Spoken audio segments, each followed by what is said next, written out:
नमस्कार, आप देख रहे हैं गुड न्यूज टुडे और मैं हूं आपके साथ अनंत भट्ट। शाम के 4 बज चुके हैं और ये वक्त होता है हमारे खास कार्यक्रम ये हुई ना बात का। कार्यक्रम में आज हम बात करेंगे आचमन की, हस्त प्रक्षालन की और साथ ही साथ जल का क्या महत्व है पूजा अनुष्ठान में, इन तमाम पहलुओं पर। दरअसल सनातन परंपरा में पूजा और अनुष्ठानों का विशेष महत्व है। इनसे जुड़े तमाम विधि विधान हैं, शास्त्रों में इनके बारे में विस्तार से लिखा गया है। जब भी हम कोई धार्मिक अनुष्ठान करते हैं तो धर्माचार्यों या पुरोहितों के मार्गदर्शन में करते हैं ताकि कोई त्रुटि न रह जाए। पूजा अनुष्ठान आम लोग भी करते हैं और खास लोग भी। पिछले दिनों 2 खास लोगों के धार्मिक अनुष्ठान के दौरान विवाद खड़ा हो गया। पहले यूपी के मंत्री सतीश शर्मा के पूजा के दौरान शिवलिंग के पास हाथ धोने पर सवाल उठे और अब ऐसी ही तस्वीर बिहार के पूर्व मुख्यमंत्री लालू यादव की सामने आई है। दोनों बार सवाल उठा, क्या शिवलिंग के पास हाथ धोना शास्त्र सम्मत है या नहीं। सनातनी अनुष्ठानों में हस्त प्रक्षालन का विशेष महत्व है, तो आज पूजा पाठ में हस्त प्रक्षालन और जल की महिमा पर विस्तार से होगी बात। खास मेहमानों का पैनल हमारे साथ इस चर्चा में शामिल रहेगा और इससे पहले कि हम चर्चा को आगे बढ़ाएं, उससे पहले ये रिपोर्ट आपको दिखाते हैं।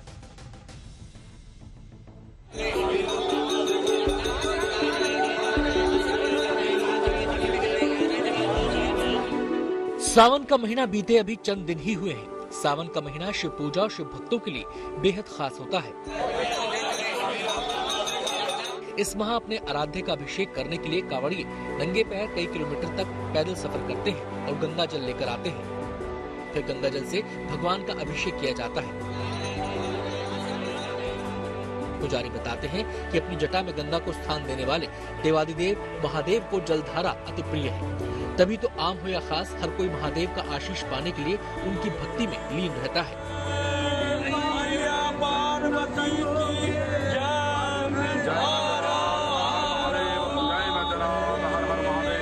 कुछ दिन पहले उत्तर प्रदेश के राज्य मंत्री सतीश शर्मा भी बाराबंकी के लुधेश्वर मंदिर में जन कल्याण के लिए रुद्राभिषेक करने पहुंचे थे। संकल्प हुआ, फिर मंत्रोच्चारण के बीच महादेव का भव्य और दिव्य अभिषेक हुआ। हालांकि चर्चा इस प्राचीन मंदिर में हुए अभिषेक की नहीं हुई, बल्कि सुर्खियों में रहा मंदिर में मंत्री जी का वो वीडियो जिसमें वो पूजा के दौरान शिवलिंग के पास अर्घ्य में हाथ धोते दिखे। देखते ही देखते वीडियो सोशल मीडिया पर वायरल हो गया और मंत्री सतीश शर्मा पर सनातन विरोधी होने के आरोप लगने लगे।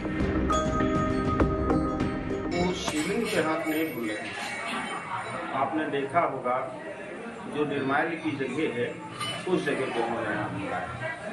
और जब आप दूध, दही, घी, शहद, शक्कर चढ़ाते हैं, भगवान को चंदन लगाते हैं, तो वो सारे द्रव्य हाथ में लग जाते हैं। जब वो लग जाते हैं तो उनको वो निर्माल्य के समान हो जाते हैं। जिस जगह पे निर्माल्य की जगह थी उस जगह पे उन्होंने हाथ धुलाया। वो पदार्थ जो शिव जी को चढ़ाया था, जो उनके हाथों में लगा हुआ था, उसको धुलाया। और जब पूजन किया जाता है तो आचमन किया जाता है, पुनराचमन किया जाता है और हस्त प्रक्षालन किया जाता है। ये उसी जगह पे किया जाता है, ना कि वहां से उठ के अलग नहीं किया जाता है। हालांकि विवाद बढ़ता देख मंत्री सतीश शर्मा ने माफी मांगी। मैं खुद सनातनी हूँ, भगवान शिव मेरे आराध्य हैं। मैं स्वप्न में भी सनातनी आस्था के अनादर की सोच भी नहीं सकता हूँ। मेरे अगर इस कार्य से किसी को पीड़ा पहुंची है तो मैं उसके लिए क्षमा प्रार्थी हूँ। मामला शांत होता उससे पहले बिहार के पूर्व मुख्यमंत्री लालू प्रसाद यादव का भी इसी तरह का एक वीडियो वायरल हो गया है। इसमें भी वो अभिषेक के दौरान शिवलिंग के अर्घ्य में हाथ धोते नजर आ रहे हैं। बताया गया कि उनका ये वीडियो बीते सोमवार का है, जब लालू प्रसाद यादव अपनी पत्नी राबड़ी देवी के साथ सोनपुर के हरिहर नाथ मंदिर में पूजा करने पहुंचे थे।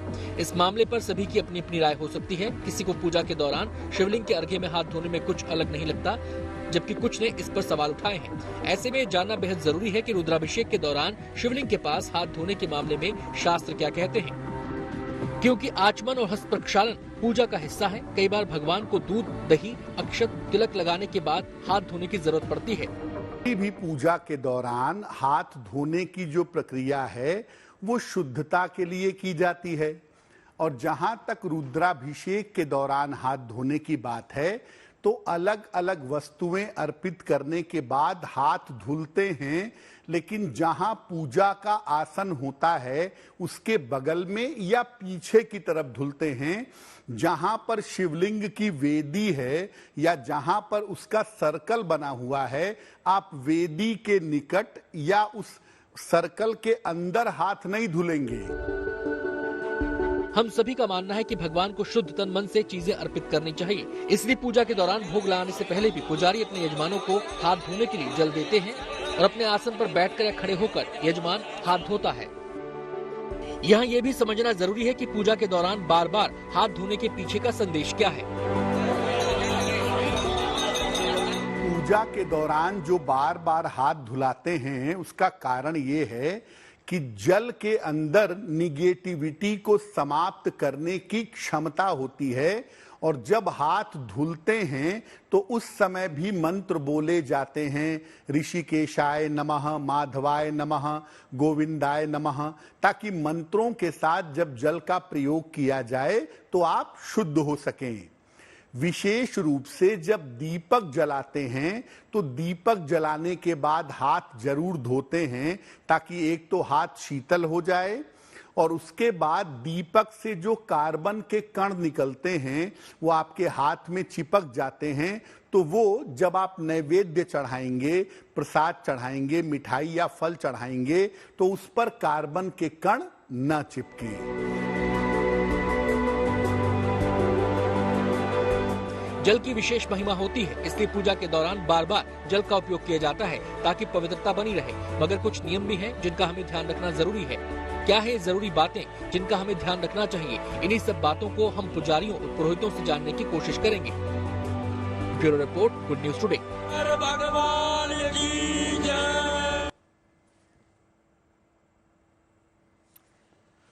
तो देखिए, सनातन धर्म को मानने वाले हर घर में पूजा पाठ होता है, अनुष्ठान होता है और त्योहारों के मौके पर भी अलग अलग पूजाएं संपन्न की जाती हैं। लेकिन बहुत सारी बातें इस पूजा विधान में, इस अनुष्ठान से जुड़ी हुई हैं जिनको जानना समझना बेहद जरूरी है, ताकि किसी किस्म की कोई दुविधा ना रहे, किसी किस्म की कोई त्रुटि किसी भी अनुष्ठान में ना रहे। खास मेहमानों से परिचय हम आपका करवा देते हैं। हमारे साथ महंत नारायण गिरी जी मौजूद रहेंगे, जो कि स्पोक्स पर्सन हैं जूना अखाड़ा के। इसके अलावा हमारे साथ महंत नवल किशोर दास जी मौजूद रहेंगे, महामंडलेश्वर हैं निर्मायणी अखाड़ा के। हमारे साथ पंडित विनोद भारद्वाज जी मौजूद हैं इस समय स्टूडियो में। सभी सम्मानित मेहमानों का बहुत बहुत स्वागत है हमारे साथ इस चर्चा में शामिल होने के लिए। सबसे पहले मैं महंत नारायण गिरी जी का यहाँ पर रुख करूंगा। नारायण गिरी जी, आप भी वाकिफ होंगे, 2 धार्मिक अनुष्ठान हुए, 2 नेता उससे जुड़े हुए थे और हस्त प्रक्षालन को लेकर सवाल उठे और लोगों के मन में यह सवाल आया कि ये सही था या गलत था। अब आप ही से समझना चाहते हैं कि हस्त प्रक्षालन, इसकी विधि क्या है, इसका विधान क्या है पूजा के दौरान? देखिए, शिवलिंग का होता है कि सर्व सुगंध लेपित लिंगम पंकज हार शोभित लिंगम। भगवान शिव जी का लिंग के ऊपर में दूध दही वगैरह सबसे अपने हाथों से अच्छी तरह मलना चाहिए। परंतु एक जो है, जो आचमनी वगैरह लिया हुआ पवित्रता अपने की जाती है, तो ये जो है हाथ धोने का, शिवलिंग के ऊपर में हाथ नहीं धोना है, वो तो दोष है एक तरह से। और वो तो जो भी पूजा करने वाले, जो करवाने वाले का भी और जो कर रहा है उसको भी पाप लगेगा। तो जब हमको हाथ धोना है तो उसको थोड़ा बगल में होना चाहिए, कि जहाँ पर जलेरी बनी हुई है या शिवलिंग या देवस्थान जहाँ बना हुआ है, वो आप जो है आप खाली, क्योंकि वो एक तरह से मान लीजिए कि लोगों को, पब्लिक को प्रभावित करने के लिए या अपने प्रचार करने के लिए, वो आप कहीं पर भी उनको पूजा पाठ का ज्ञान तो है नहीं, ध्यान तो है नहीं। तो ये जो पुजारी का कर्तव्य होता है कि भाई उसको समझाया कि भाई पूजा का शास्त्रों में क्या विधान है, उस विधान के अनुसार पूजा कराए। तो ये पूजा जो पुजारी है उसका कर्तव्य। कभी कभी क्या होता है कि कोई बहुत बड़ा व्यक्ति होता है तो उससे प्रभावित होकर पुजारी जो है अपनी परंपराओं का निर्वाह करने में वो सक्षम नहीं हो पाते हैं, और जो है वो जो इस तरह से गलतियां हो जाती है तो वो सोचता है कि चलो इनको बोलेंगे तो अपना बुरा मान जाएंगे। तो परंतु हमारा ये कर्तव्य है कि जितने भी पुरोहित है, पंडित है, पुजारी है, साधु संत है, इनको विशेष निर्देश देना चाहिए कि भाई यहाँ पर जो है हाथ धोना जो है ये पाप लगेगा, ये दोष से यहाँ पर नहीं धो सकते। क्योंकि जलेरी के चारों तरफ जो हाथ नहीं धोना चाहिए। मान लीजिए थोड़ा दूर में धोना, दूसरे बर्तन में जाके धोना, वो तो हमारा जब भी कोई हम कोई चरणामत लेते हैं तो कोई संकल्प लेते हैं तो उसमें जो है अपने पवित्र संकल्प लेने के समय में हम लोग निश्चित रूप से जो है जल को जो है 3 बार आचमनी भी लेते हैं। आचमनी लेने के समय में भी वो हाथ को धोना है, परंतु वो जहाँ पर स्थान पूजा का स्थान है, जहाँ देवता है, वो देवता की तरफ कोई झूठा छिटा भी नहीं पड़ना चाहिए, कोई अशुद्ध नहीं होना चाहिए। तो ये जो हुआ है कृत्य हुआ है, ये जो अभी चाहे कोई व्यक्ति अगर माफी मांग ले तो माफ नहीं हो सकता, क्योंकि एक तरह से वो वैदिक सनातन धर्म का एक तरह से उसने व्यक्ति ने जो है अपमान किया है। तो ये जो है एक तरह से ये विशेष रूप से मैं इसको दोषी जो है, जो पूजा करने वाले को भी मानता हूं और जो पूजा करवा रहे हैं पुरोहित को, उनको। जी नारायण गिरी जी, लेकिन इसमें एक बात ये भी हम जानना चाहेंगे कि आपसे, जब मंदिर में जहां पर शिवलिंग स्थापित है उसकी परिधि क्या होती है, क्योंकि एक ये भी बात कही जा रही है कि हाँ, उसकी परिधि के बारे में भी जरा बताएं कि उसकी परिधि कैसे निश्चित की जाती है। जो ऐसा होता है कि जो 6 फीट होते हैं उसको बोलते हैं शास्त्रों में 100 हाथ तक जो उसका शुद्धि जो होता है, और मान लीजिए कि जहाँ जलेरी बनी हुई है, शिव का जो अर्घा होता है जिसको जलेरी होती है, जहाँ जिसको शिवलिंग होता है, जलेरी बनी है, या मतलब किसी और देवी देवता की मूर्ति की स्थापना है, तो इसमें यह कि 100 हाथ जो है चारों तरफ से 100 हाथ का जो दायरा है, ये 100 हाथ के दायरे में कोई भी 100 हाथ को दायरे ले लीजिए, उसमें इसके अंदर जो है वो कोई भी जो है झूठा नहीं होना चाहिए, अशुद्ध नहीं होना चाहिए, और शुद्धि होकर उसके बाद में गुस्सा उसा का आसन बिछाकर फिर उसका पूजा करना चाहिए। जी मैं आता हूं महंत जी आपके पास। मैं महंत नवल किशोर दास जी का यहाँ पर रुख करना चाहूंगा। नवल किशोर दास जी, आपका क्या कहना है इस पूरे के पूरे घटनाक्रम पर, ये जो हस्त प्रक्षालन को लेकर सवाल उठे पिछले दिनों, चाहे वो सतीश शर्मा जी का मामला हो, चाहे वो लालू प्रसाद यादव जी का मामला हो? देखिए जी, पूजा में वास्तव में भाव प्रधानता के साथ साथ शारीरिक मानसिक ये स्वच्छता पवित्रता का सनातन में बहुत बड़ा महत्व है। इसलिए पूज्य महाराज श्री ने भी कहा कि कई बार क्या होता है, कोई व्यक्ति किसी बड़े पद पर है, बड़ा व्यक्ति है, तो कई बार आयोजक करता या फिर जो आचार्य के रूप में भाव वेश में भी या संकोच के कारण कई बार इस प्रकार की त्रुटि हो जाती है जो नहीं होना चाहिए। ये भगवती अवतार अपराध है। जैसे भगवान की तरफ पैर करके बैठना, वहां जोर से हंसना या कुछ अन्य चिंतन करना, ऐसे ही पूजा के समय आपको स्नान करेंगे घर पे, ठीक है, हाथ पैर धोएंगे मंदिर में जाने से पहले, पर जब आचमन कराते हैं या कुछ और पूजा करवा रहे हैं तो हस्त प्रक्षालन की परंपरा हमारे यहाँ है, महाराज जी ने कहा जैसे, परंतु हस्त प्रक्षालन या तो अलग से कोई बर्तन रखें वहां पर कराना चाहिए। जहाँ पर गर्भगृह है, जहाँ भगवान का श्री विग्रह है, वहाँ इस प्रकार का कोई कृत्य करना ये भगवती अवतार है, अपराध है। भगवान के काश किया वो अपराध माना जाता है। और ये जो हमारे द्वारा पूजा पाठ आराधना जो की गई है उससे नष्ट करता है, और नष्ट करने के साथ साथ अपराध लगता है, पाप लगता है। इस प्रकार से इन कृत्यों से बचना चाहिए आचार्य को भी और यजमान को भी, क्योंकि आचार्य को यजमान को दोनों को अपराध लगता है।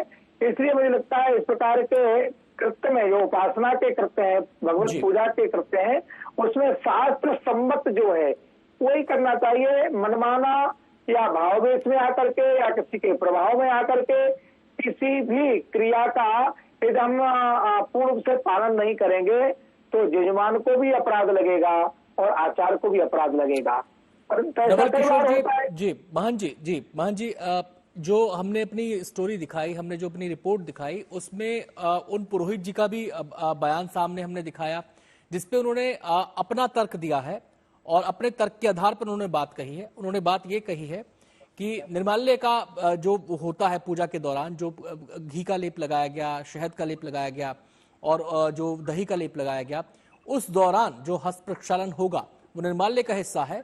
तो उसमें उन्होंने कहा कि कोई आपत्ति नहीं है इसके अंदर। नहीं, मैंने कहा ना, भगवान पे जैसे आपने दूध चढ़ाया, उसके बाद शुद्ध जल स्नान कराना है, दही चढ़ाया फिर शुद्ध जल स्नान कराना है, ऐसे भगवान के विग्रह को स्नान कराने के बाद हाथ भी धोए जाते, परंतु हाथ आप वहां नहीं धो सकते जहाँ आप हाथ धो रहे हैं, वहीं भगवान का चढ़ाया हुआ जल जा रहा है। ये फिर मैं कह रहा हूँ, ये शास्त्रीय दोष है, ये भगवत दोष है, ऐसा नहीं कर सकते आप। हाँ, अलग कोई बाल्टी कोई पात्र रख सकते हैं, उसमें स्नान कर सकते हैं और उसमें हाथ धो सकते हैं। वो जल वहां नहीं जाना चाहिए, वो जल वहां जाएगा तो उसकी पवित्रता, उसकी जो शास्त्रीय विधि है उसमें दोष माना जाएगा।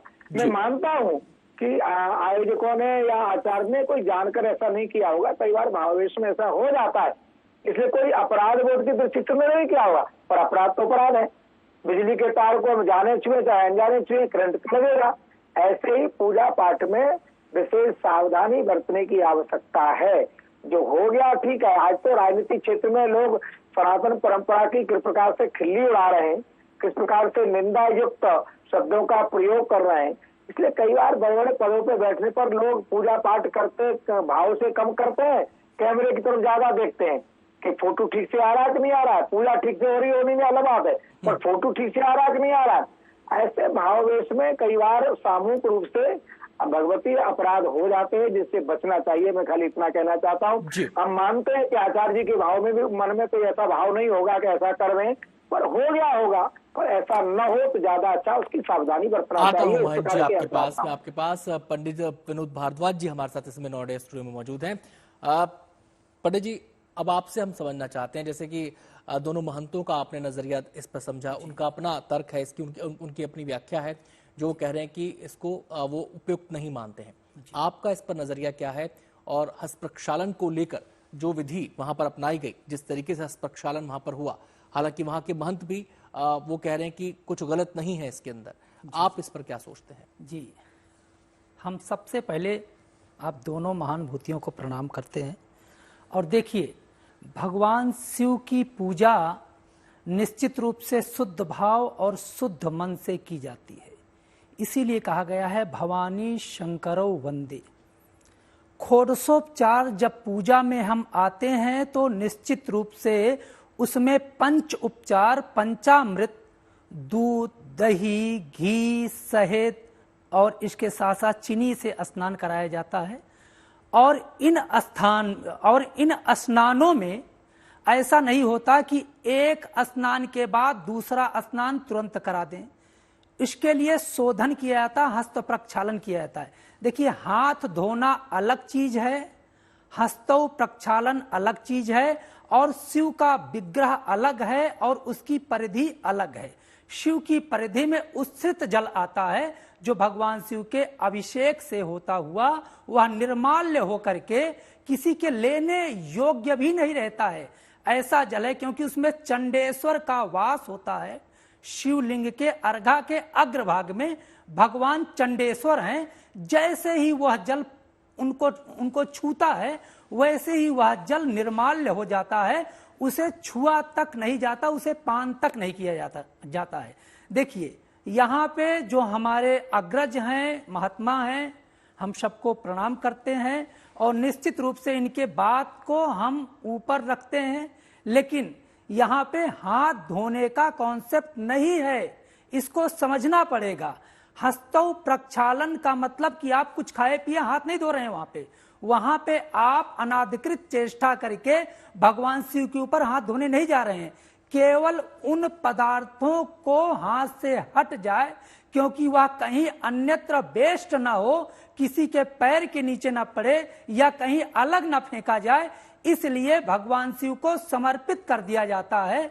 इसलिए यहाँ पे हुआ होगा। लेकिन हमारे अग्रज अगर इस तरह से बोल रहे हैं तो इनकी भावनाओं का ख्याल रखा जाना चाहिए। आगे से हम उसे पीछे या अपनी बगल में बाल्टी में कराएंगे, लेकिन इसका कोई मतलब ऐसा ना निकाला जाए कि हाथ धो रहे हैं। जी, हस्तौ प्रक्षालन का मतलब शुद्धिकरण है जी, और शुद्धिकरण पूजा में बेहद महत्वपूर्ण है। आप ये कह रहे हैं कि हाथ धोने में और हस्त प्रक्षालन में अलग दोनों में अंतर दोनों में अंतर है जी, क्योंकि हस्त प्रक्षालन और हाथ धोना दोनों भावनाएं अलग हैं। षोडशोपचार पूजा में आप देखेंगे, जैसे पूजा शुरू होती है वैसे ओम अपवित्रः पवित्रो वा सर्वावस्थांगतोऽपि वा यह श्रमेत पुंडरी का शवाही आभ्यंतरा शुचि, वाही और आभ्यंतर को शुद्ध करने के लिए हम आचमन करते हैं। केशव माधव नारायण के नाम का जल ग्रहण करते हैं और मुंह के पास जो है लगा करके वह अंदर लेकर के, क्योंकि वायु शुद्धि के साथ साथ अंतःकरण की शुद्धि होती है, क्योंकि वहां पे मुंह लगा है, इसलिए वह जल हम अंदर नहीं कर सकते। लेकिन भगवान शिव का स्नान हो रहा है और भगवान शिव का स्नान हाथों से होता है, ऐसा नहीं कि प्रकल्पनिक है, ऐसे ऊपर डाला हाथ हटा लिया। भगवान शिव का जब पंचामृत से स्नान होता है तो बाकायदे सबसे पहले दूध से स्नान करा के हाथ से मला जाता है, पूरी तरह से उनका साफ किया जाता है। उसके बाद फिर शुद्ध जल, इसके मंत्र हैं ओम शुद्धवाला सर्वशुद्धवालो मणिवाल श्रीनः श्वेता श्वेताक्षो ऋणस्ते रुद्राय पशुपतये कर्णायामा अवलिप्ता रौद्रा नभो रूपा पारजन्याः। इस हस्त प्रक्षालन का मंत्र है भाई, ये केवल ऐसे हाथ धो लेना नहीं है, इसको इस कॉन्सेप्ट को समझने की जरूरत है। इसे अनायास का मुद्दा बना के ये वही राजनीतिक व्यक्ति हैं जो कल तक कह रहे थे कि हिंदू धर्म धोखा है, डेंगू मलेरिया मच्छर है, इनको क्लीन कर देना चाहिए। अगर कोई भी अगर आरोप लगाना है तो शास्त्र को देखो, ये एक पूजा विधि है जो षोडश उपचार के द्वारा भगवान शिव की संपन्न की जाती है। आता हूं मैं पंडित जी आपके पास, मैं सीधे नारायण गिरी जी का रुख करना चाहूंगा। महंत जी, आपने पंडित विनोद भारद्वाज जी की बात सुनी, इन्होंने अपने पूरे नजरिए के हिसाब से, अपने तर्क के हिसाब से कहा। जो दो अहम बातें इसमें निकल कर आती हैं, पहली बात तो ये, जो पंडित जी कह रहे हैं, इनके नजरिए में हस्त प्रक्षालन अलग है और हाथ धोना अलग है। हस्त प्रक्षालन पूजा प्रक्रिया का हिस्सा है, उस अनुष्ठान का हिस्सा है जिसमें कि हम भगवान का रुद्राभिषेक कर रहे हैं। दूसरी बात जो उन्होंने कही कि शिव का विग्रह यानी कि जो उनका शिवलिंग है वो अलग है और उसके आउटर सरफेस, जो उसका आउटर सर्कल है, उसकी परिधि अलग है। अब आप बताएं कि आपका क्या इस पर कहना है। देखिए, भरद्वाज जी जो भी बोल रहे हैं वो बहुत सही है, शास्त्रीय सम्मत है। और हम लोग वीडियो में देखा है कि जो हाथ धोने का जो प्रक्रिया है, मान लीजिए कि हमारे जो शिवलिंग के ऊपर में जो अभिषेक होता है तो दूध से दही से अलग अलग अभिषेक होता है, तो उसमें हाथ लगाना भी एक तरह से हाथ लगाकर जो है उसको अच्छे से मलने से भी बहुत से प्रकार को पापों को क्षय हो जाता है। परंतु जो उनका जो लालू जी ने और जो मंत्री जी ने दोनों ने जो हाथ धोया है उसका तरीका, वो तो एकदम जलेरी के पास ही वो शिव के वहीं पर धो रहे हैं। तो वो तो क्या है कि एक तरह से अपने को शुद्ध कर रहे हैं, वो अपना हाथ धो रहे हैं। वो ऐसा है कि भाई कोई उसमें जो आपका जो है कि प्रक्षालन करना है, हाथ प्रक्षालन नहीं कर रहे, वो तो साफ दिख रहा है आपको कि वो जो हाथ धो रहे हैं और उसके बाद पूछ के निकल रहे हैं। तो वो एक तरह से भगवान का, मैं ये समझता हूँ कि जो पंडित जी बोल रहे हैं वो सही है, शास्त्र सम्मत है और हम उनका सम्मान करते हैं। उन्होंने जो कोई गलत बात नहीं की, उन्होंने सत्य कहा है कि जो शास्त्र सम्मत है और पूरा तरह सही है। परंतु जो पूजा करने वाले हैं उन लोगों को भी, जब अभी मैं हमारे जो माननीय जो है अपने नवल किशोर दास जी महाराज बोल रहे थे कि भाई जो है उनको मर्यादाओं का, शास्त्रों की परंपराओं का पालन करना चाहिए। हम कोई भी जो है आपका जो है आचमन लेने का उसका कोई विरोध नहीं कर रहे हैं, मान लिया हस्त प्रक्षालन में विरोध नहीं कर रहे। हमारा एक इतना सा कहना है कि जो हाथ धोने का तरीका है वो जो है एक तरह झूठा है। तो झूठा हमारे जो शास्त्र में निषेध है कि भाई जहां पर भी हमारा शिवलिंग है उसको सवा हाथ के आसपास में किसी प्रकार का कोई हाथ धोना है, कहीं पर भी गर्भगृह है, कोई मूर्ति का है, तो वहां पर जो है मान लीजिए भगवान को हम कोई भी मूर्ति है, विष्णु का भगवान है चाहे शिव का है, किसी का भी हम पूरा मूर्ति का अभिषेक करते हैं तो पूरा स्नान करवाते हैं उसको, तो स्नान कराते हैं तो पूरा हाथ लगाते हैं, अपने भी स्नान करते हैं, नहाते तो हाथ लगाते हैं। परंतु धोने का जो है इसका हम लोग का एक तरह से विरोध है। भाई जो मतलब आप ये कह रहे हैं कि पूजा के बाद जो दोनों राजनेता थे उन्होंने जो वहां पर किया वो हस्त प्रक्षालन की श्रेणी में नहीं आएगा, वो हाथ धोने की श्रेणी में आएगा, आप ये कह रहे हैं? हाँ, वो हाथ धोने के आएगा, इस बात को हाथ धोने के आएगा। और ये जो है विशेष रूप से मैं दोनों को दोस्त मानता हूँ। जो पूजा वहाँ का पुजारी जी पूजा करवा रहे थे उनका भी दोस्त है, उन्होंने भी उनको नहीं बताया भाई इस तरह से नहीं होता। अभी हमारे यहाँ भी सिद्धपीठ है, बहुत से मंत्री वगैरह आते हैं, सब लोग आते हैं, हम कहते हैं नहीं आप इधर हाथ नहीं धोएंगे, हाथ इधर धोएंगे, तो उसको तुरंत हम रोक लेते हैं एकदम, तो हाथ नहीं धोने देते हैं। नहीं तो वो बहुत से लोग आते हैं, मैं देखता हूँ हाथ वहीं हाथ धोने शुरू कर देते हैं, तो बोले ये ऐसा नहीं होगा, तो हम लोग टोक देते हैं एक तरफ से। जो शास्त्रीय विधान है उसको टोकना पड़ता है, हमको रोकना पड़ता है, इससे प्रभावित होना है, हमें अपनी परंपराओं को निर्वाह करना है जी। सीधे महंत नवल किशोर दास जी का मैं यहाँ पर रुख करना चाहूंगा। महंत जी, अब आपसे संक्षेप में हम समझना चाहेंगे कि पूजा के दो अभिन्न अंग है, आचमन और हस्त प्रक्षालन। ये हमारे पूरे अनुष्ठान के दौरान ये प्रक्रिया की जाती है, इसकी महिमा क्या है? देखिए, हमारे यहाँ कहा वैसे तो भाववश भगवान सुख निधान करुणा यतन, परमात्मा से के प्रति हम भावपूर्ण श्रद्धा को जो कुछ करते हैं भगवान उसे स्वीकार कर लेते हैं। परंतु शास्त्र सम्मत अपनी जगह है, पूजा पाठ करने के लिए शारीरिक शुद्धि के लिए हमें जैसे स्नान करना होता है, ऐसे ही पूजा करने से पहले जब हम बैठेंगे तो हमारे जो आचार्य हैं वो आसन शुद्धि कराएंगे, शरीर शुद्धि कराएंगे। और आंतरिक शुद्धि के लिए जैसा कि भी आचार्य विनोद जी ने बताया, वो 3 बार बोलते हैं कि शिवाय नमः, गोविंदाय नमः, नारायणाय नमः, बाद में कहेंगे हस्तो प्रक्षालनम। हमने जो आचमन किया है उससे जो हमारा हाथ अपवित्र हो गया, उसके लिए हस्त प्रक्षालन वहां होता है।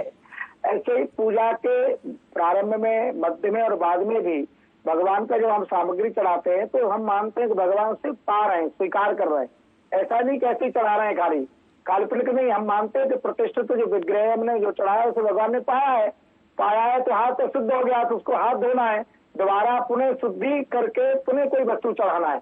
इसलिए मैं आपको निवेदन कर रहा हूँ, ये कोई तर्क का विषय नहीं है, भाव प्रधान विषय है, पर फिर भी हमें पूजा में, अनुष्ठान में, नियम में शारीरिक, मानसिक और आंतरिक और बाहरिक शुद्धि का विचार रखना चाहिए, ये बहुत आवश्यक है। पंडित जी का रुख करूंगा महिमा के बारे में, आचमन और हस्त प्रक्षालन।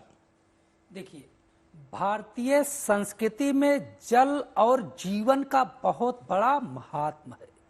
हमारी शरीर में 80% जल है और जल निश्चित रूप से जीवन का प्रमुख आधार है। उस जल इतना संवेदनशील होता है कि हम जिस भाव से उसे ग्रहण करते हैं उस भाव में उसकी शक्ति मिश्रित हो जाती है। इसीलिए आचमन किया जाता है तो केशव के उस तत्व को अपने शरीर में धारण किया जाता है, माधव के शरीर को अपने शरीर में धारण किया जाता है, नारायण के तत्व को अपने शरीर में धारण क्यों किया जाता है? क्योंकि स्नान से बाह्य शुद्धता होती है और अंतःकरण से, जैसे कहा गया है, वाहि आभ्यंतरः शुचिः यह स्मरेत पुंडरीकाक्ष। तो अंतःकरण की शुद्धि के लिए हम जल से जो आचमन करते हैं और उसे आचमन करने के बाद हम उस अपने एक तरह से जो हमारी शरीर है इसे दिव्य शरीर बना करके जिस प्रभु का पूजन कर रहे हैं, या अनंत जी ऐसा समझिए कि आप जिससे मिलने जा रहे हो उसकी तरह, उसकी वेशभूषा, उसके रूप को आप फॉलो करोगे, तभी वह आपको प्यार करेगा। बहुत बहुत शुक्रिया पंडित जी, और साथ ही साथ शुक्रिया अदा करेंगे हमारे साथ महंत नवल कृष्ण दास जी थे, नारायण दास जी थे। बहुत बहुत शुक्रिया आप दोनों का भी इस चर्चा में भाग लेने के लिए, अपने विचार हमारे साथ साझा करने के लिए।